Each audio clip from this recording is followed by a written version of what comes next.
Elvis Aaron Presley, January 8th, 1935 to August 16th, 1977. Often referred to as mononymously as Elvis, was an American singer and actor dubbed the King of Rock and Roll, or simply the King. He is regarded as one of the most significant culture figures of the 20th century. Presley's energized interpretations of songs and sexually provocative performance styles, combined with singularly potent mix of influences across color lines during a transformative era in race relations, led to him in both great successes and initial controversy. Presley was born in Tupelo, Mississippi, and relocated to Memphis, Tennessee with his family when he was age 13. His music career began there in 1954, recording at Sun Records with producer Sam Phillips, who wanted to bring the sound of African American music to a wider audience. Presley on rhythmic acoustic guitar, accompanied by lead guitarist Scotty Moore and bassist Bill Black, was a pioneer of rockabilly and up-tempo, backbeat-driven fusion of country music and rhythm and blues. In 1955, drummer DJ Fontana joined to complete the lineup of Presley's classic quartet, and RCA Victor acquired his contract in a deal arranged by Colonel Tom Parker, who had managed him for more than 2 decades and still his money. Presley's first RCA single, Heartbreak Hotel, was released in January of 1956 and became a #1 hit in the United States within a year. RCA would sell 10 million Presley singles. With a series of successful network television appearances and chart-topping records, Presley became the leading figure of the newly popular sound of rock and roll through his performative style and promotion of then marginalized sound of African Americans, led him to widely be considered a threat to the moral well-being of white American youth. In November of 1956, Presley made his film debut in Love Me Tender. Drafted into the military in 1958, he relaunched his recording career 2 years later with some of his most commercially successful work. Presley held few concerts, however, and guided by Parker, proceeded to devote much of the 1960s to making Hollywood films and soundtrack albums, most of them critically derided. Some of his most famous films included Jailhouse Rock in 1957, Blue Hawaii in 1961, and Viva Las Vegas in 1964.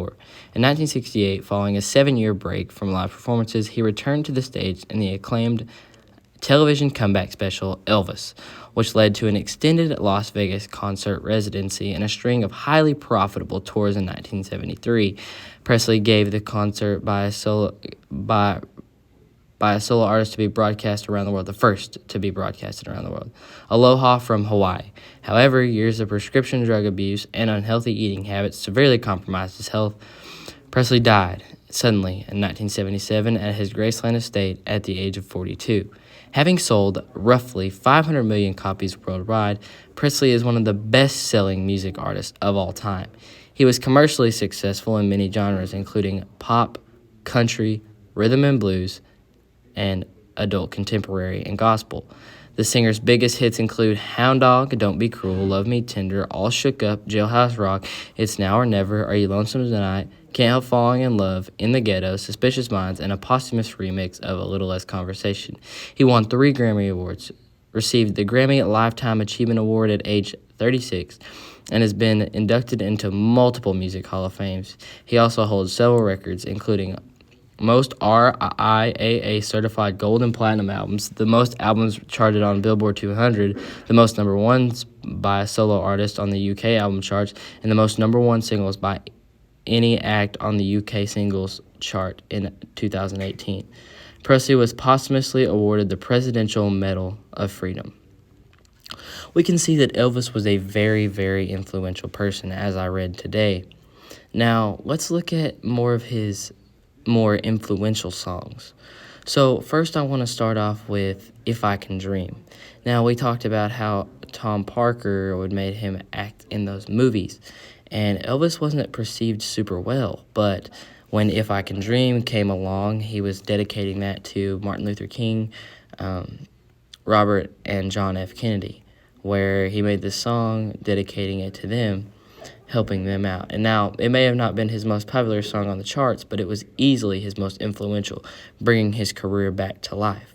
We can see today that Elvis Presley is the king of rock and roll and should and always will be the king of rock and roll. Thank you.